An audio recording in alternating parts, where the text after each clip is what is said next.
Good morning, everyone. I hope you have gone through the previous lectures which I sent you regarding behavior of unidirectional composites. We have by now talked about the basic concept of a unidirectional composite. We have also referred to the prediction methodology for predicting the modulus of the composite material along the direction of fibers. And we have also referred to the prediction of the ultimate strength of the composite material when it is loaded along the direction of fibers.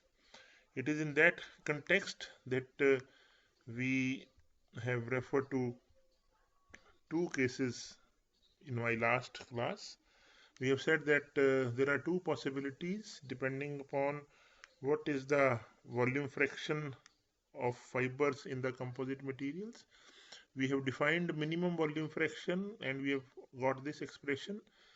And what just to revise that what is minimum volume fraction of fibers, we said that it is that volume fraction of fibers below which the composite material strength is given by this yellow equation, that is case A. And if the volume fraction of fibers is higher than that particular V minimum, then Vf is higher than V minimum, then the ultimate strength of the composite is given by case B. So this is what was the definition of what we refer to as the minimum volume fraction here. Now, moving ahead, we will now define one more parameter. Again, it's a new parameter which I say is called as critical volume fraction. Rightly called critical volume fraction, and we need to understand very clearly what is the difference between critical volume fraction and what we already described earlier as the minimum volume fraction. So I move ahead that we are in a territory where case B is valid. That means the volume fraction of fibers is greater than the minimum volume fraction which was given by our last expression. And if that is true, then the ultimate strength of composite material is given by this equation, which is sigma Cu equal to sigma Fu into Vf plus sigma m at epsilon Fu into 1 minus Vf. So if you look at this carefully, we are saying that this expression is valid the moment the value of volume fraction Vf goes greater than V minimum. But we may see that we may see later that the V minimum values are quite low. It may be just 0.06, maybe the V minimum value for many of the material systems. But we find here that okay, we have a case where volume fraction is greater than V minimum, but still it is very low. It is still not very high. It's not 10%, 20%. It is still low. And if that is the case, we say that sigma Cu is then given by sigma Fu, ultimate strength of the fibers, into Vf. But if Vf is very small, the contribution of this black part of the fibers part is very less. Most of the contribution is because of 1 minus Vf, because it is Vm will be higher value. And keep it in mind that the matrix is not even loaded up to sigma mu, means we are calculating sigma Cu based upon sigma m at epsilon Fu, means matrix is still not loaded up to its ultimate tensile strength. So this is what we need to appreciate now, that we have Vf which is higher than V minimum but still not very large, and that is why the contribution of this Vf to the ultimate strength sigma Cu may not be very high, and which may have one problem with us. What will be the problem? The problem will be that sigma Cu, ultimate strength of the composite material, may come out to be even less than the ultimate strength of the matrix itself. Means the composite, you have made it, but the volume fraction is low. It is greater than V minimum, but still, according to this expression, we may find that sigma Cu may even come out to be less than sigma mu, which is not the reason why we designed a composite. We designed a composite because we wanted sigma Cu to be higher than sigma mu. So this is the problem which we'll try to define, or which we'll try to understand with the help of the concept of what we refer to as critical volume fraction. Okay. Now going forward, if that is true, So we want that sigma Cu, ultimate strength of the composite, must be greater than sigma Mu, ultimate strength of the matrix material. And that is why we now define another term, V critical, which is called as the critical volume fraction. What is that? It is that condition, the volume fraction V at that condition, that is when Vf, volume fraction of fiber, is equal to V critical, we will have the limiting condition that at least sigma Cu, ultimate strength of the composite material, will be at least equal to sigma Mu. For any value of Vf greater than V critical, sigma Cu will be greater than sigma Mu. That is what is desirable. But for Vf equal to V critical, it is understood that sigma Cu, ultimate strength of the composite material, will at least be equal to the ultimate strength of the matrix material. And this is the condition which we'll try to satisfy, and then try to get out the value of V critical out of that. And obviously when Vf is greater than V critical, it will mean that ultimate strength sigma Cu of composite material will be greater than sigma Mu. So that is how we define what is called as the critical volume fraction, and try to compare it with my last lecture where we defined what is the minimum volume fraction. It's a different concept. So minimum volume fraction, and then coming to critical volume fraction. Critical volume fraction where the ultimate strength of the composite is at least equal to the ultimate strength of the matrix material. Okay. So how do you get that? So I have the same expression because we are into a category of case B validity. That is why the expression for sigma Cu is this. And if I want to find out that what shall be the minimum volume fraction Vf or V critical above which sigma Cu will be greater than sigma Mu, or at that value of Vf when sigma Cu will be at least equal to sigma Mu. So I need to just put this sigma Cu as equal to sigma Mu. So we set Vf as V critical and sigma Cu to sigma Mu. And when I write that sigma Mu now, because this sigma Cu has been equated to at least sigma Mu, is given by sigma Fu V critical plus sigma M at epsilon Fu into 1 minus V critical. This gives me an expression for V critical as this, which is a different one. So if you compare it with V minimum, I'm just writing that this is the expression for V minimum that we got for the minimum volume fraction, and this is the expression for V critical, which is sigma Mu minus sigma M epsilon Fu upon sigma Fu minus sigma M epsilon Fu. So the only difference term here is this sigma Mu, which is not here, and this, when you compare V critical with V minimum, you will come to know that none of them will be higher.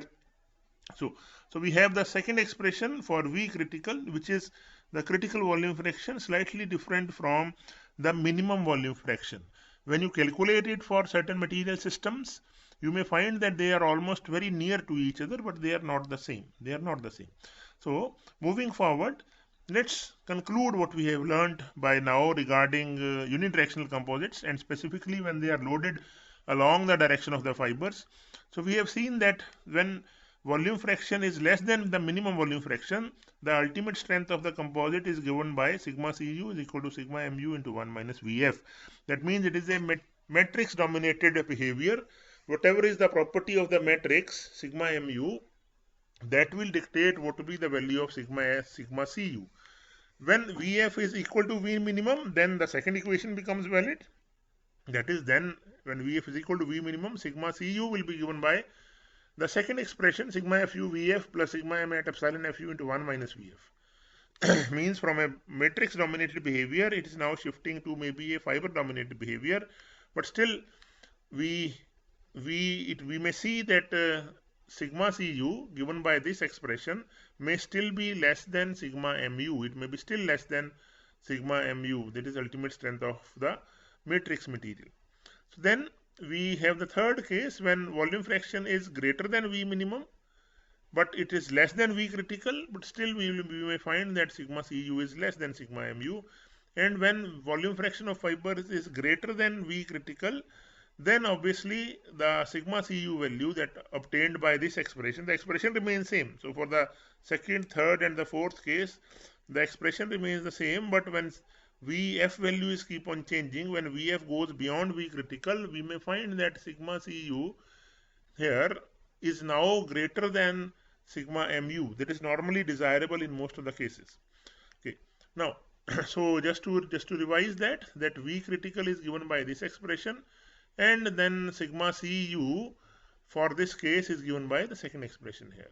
V minimum is given by this expression, and for sigma Cu for values of Vf less than V minimum is given by the second expression. So I have two expressions just to recall once again. For volume fraction less than the minimum volume fraction, sigma Cu is sigma mu into 1 minus Vf, and for volume fraction greater than V minimum, sigma Cu is sigma Fu Vf plus sigma m epsilon Fu into 1 minus Vf.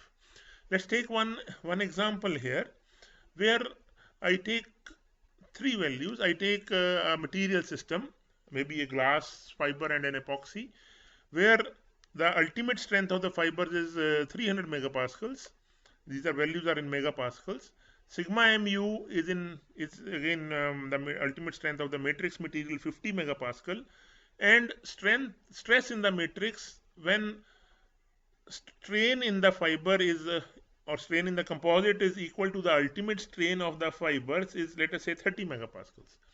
If these three values are known to us, sigma Fu, sigma mu and sigma m at epsilon Fu, then for various volume fractions, I may be able to find out the value of sigma Cu, because when I compare this expression and the other expression and I substitute Fu, mu and sigma m epsilon Fu for various values of volume fraction, maybe 0.1, 0.2, 0.3, you may be able to get values for sigma Cu. Let us see how the plot comes like. So this is the plot that you have now. I have plotted it in Excel, and obviously I will send you an assignment where you need to plot the same thing in Microsoft Excel or any other maybe a MATLAB program where you can do it for any values. I have done it for the example shown here, where the values of sigma Fu is 300, sigma mu is 50, and sigma m at epsilon Fu is 30 megapascals. So looking at that, so what does this expression tell us?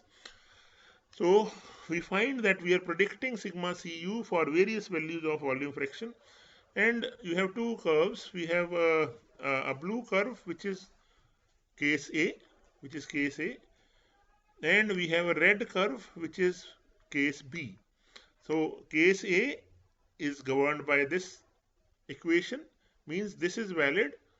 Case A is valid when volume fraction is less than V minimum, and case B is valid when volume fraction is greater than V minimum. And what is that value where they are intersecting? So we find that they are intersecting here. This is the intersection point.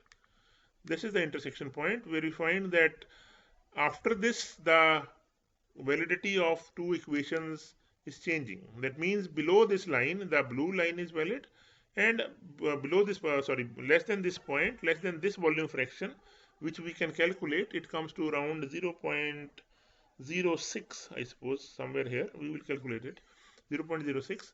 So below this point we find that case A is valid, and above that point now case B is valid. So these two expressions give us the values of ultimate strength of the composite material for two different cases, and we find that this graph between these two and the intersection of these 2 points here is where we have V minimum. Similarly, we can actually calculate V critical also. So this is what is to be known to us from the basic concepts regarding composite materials. And keep it in mind that by now we have only referred to the behavior of the composite materials along the direction of the fibers, means longitudinal direction. The next topic that we pick up today is now again the behavior of the unidirectional composites, but now loaded along the transverse direction. That means now I am interested about what will happen when you load it along the transverse direction, not along the longitudinal direction, means not along the fibers but across the fibers. And we define that modulus now as transverse modulus or as ET. Comparing this to EL, where we said that we are going for an isostrain assumption, equal strain assumption, here that expression will not be valid. Now, why that not will be valid? We'll just see that. And what will be valid now is what we refer to as the equal stress assumption. So we are making an assumption here, which we say is equal stress assumption, which means that sigma C equal to sigma F is equal to sigma M. That is, the stress in the matrix equal to stress in the fiber equal to stress in the composite material. Okay, so this is the line diagram which tells me what do you mean by loading along the transverse direction. So here we have the fiber, the longitudinal direction is this one direction, and two direction here refers to T. The transverse direction means now I have just plotted one fiber, so we have one fiber enclosed in this matrix, and when you load it along the two direction, when you load it along the transverse direction, we find that if the W was the width of this composite material before loading, after loading it may increase by delta. So you have a certain change in length observed here, delta. But what comes out of this is that this delta here, the total change in length of the composite material is now composed of two components. One of them is the change in length of the fiber, that is delta L, and second is the change in length of the matrix, which is delta M. Okay, so when I show it by the same slab model of the composite material, we say now, or what I'm saying that instead of doing this, now I'm saying the matrix is now clubbed together into the yellow portion and the fibers are clubbed together into this blue portion. And when I apply the load here, if I say the total length of the composite is written here as LC, some of it may be LF and some of it may be LM. So LF plus LM is equal to LC, the total length, or W here along the direction 2. Just to let you know that the transverse modulus ET is also called as Rius modulus in many of the literature here. So we have the Voigt modulus and the Rius modulus, which is the transverse modulus shown here. So we find here that from the basic geometry of the system, we find that the total composite displacement, which I said is this delta C, this is written as delta C, it must be equal to the sum of the corresponding transverse displacement in the fibers delta F and delta M. So moving by that example, we say delta C is nothing but delta F plus delta M, which I can write as delta can be written as L epsilon from basic Hooke's law because elasticity is valid, and I write L epsilon is equal to LF epsilon F plus LM epsilon M. Going forward, I divide this total expression by LC just to write in terms of the volume fraction of the fibers and the matrix. We say now epsilon C can be written as LF by LC into epsilon F and so on, and which we can further write as epsilon C is equal to, so LF by LC can be now written as VF and LM by LC is written as VM. So I have an expression for epsilon C is equal to VF epsilon F plus VM epsilon M, which again by Hooke's law I write epsilon C is equal to sigma C upon EC. So I just replace epsilon values by the corresponding strain and corresponding stress and modulus values. So we say sigma C upon EC is equal to sigma F by EF into VF plus sigma M by EM into VM, which I can then write in this simplified form as 1 by EC. 1 by EC is equal to VF upon EF plus VM upon EM. Or a better way to write, somewhere you will find that EC or ET. So basically this EC is nothing but the correct name may be ECT, that is modulus of the composite in the transverse direction, is EFEM upon EMVF plus EFVM, or the blue portion, or both of them are valid. So either you can write it this way or the yellow one, that is the another way of writing the same expression, and we say this is called the Rius modulus. And if I look at it, it is different from your the basic Voigt modulus, which we say EC was EFVF plus EMVM. So it is different from them. So we now have the modulus prediction of the composite material when it is loaded along the transverse direction, which is given by either this expression or the other expression. Both of them are same, just a different way of writing the same expression. So we conclude that for unidirectional composites, the longitudinal modulus, that is EL, when they are loaded along the direction, is given as EL is equal to EFVF plus EMVM, and the transverse modulus ET is written as EC is equal to EFEM upon EMVF plus EFVM. So these are the two expressions which we have understood clearly. What we have, other things we have understood in the last few lectures, is about the concept of volume fraction, the minimum volume fraction, the critical volume fraction, the load sharing between the fibers and the matrix. Okay, so we have these two expressions which predict the longitudinal modulus and the transverse modulus of the unidirectional composite. Let's play with these two expressions, and let us see what is the result when you plot these two expressions. So what I will do, we will just plot these two expressions, the 1 and 2, for various for a EF by EM value of 10. So I am taking a EF upon EM value of 10. The importance of EF upon EM we have already understood clearly, that it is an important value. For a better load sharing also, we wanted that EF by EM must be very high. So what I do, I now plot these two expressions for EF by EM value of 10, and let us see what I get. So what I get, we have now this expression. Which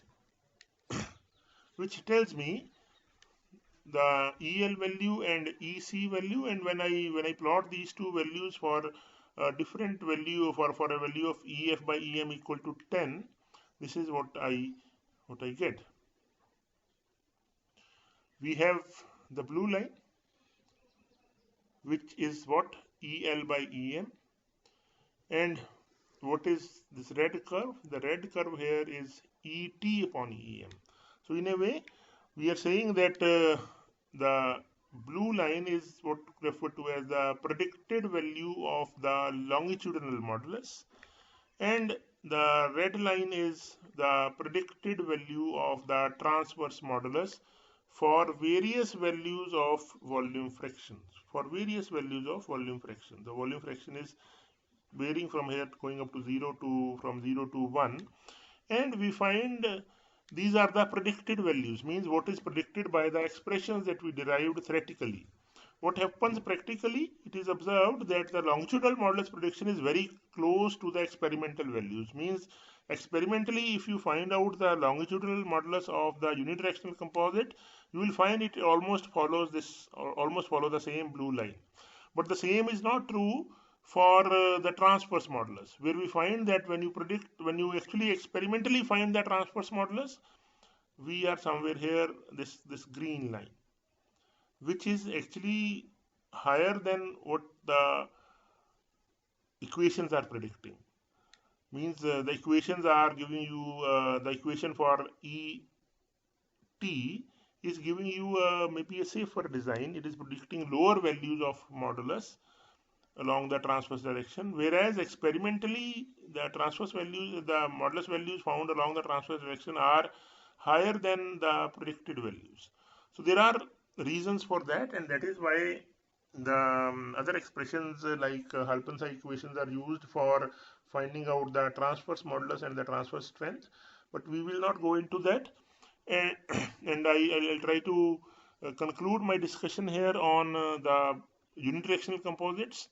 And what we have been able to do by now is understand what is the unidirectional composite, the various concepts about the modulus along the transverse direction, and the modulus along the longitudinal direction, and their expression, the V minimum, V critical, and the influence of these on the properties of the composite material. So in our next classes, we will go to the design of composites for certain applications and how these are then used for material selection cases in our actual course.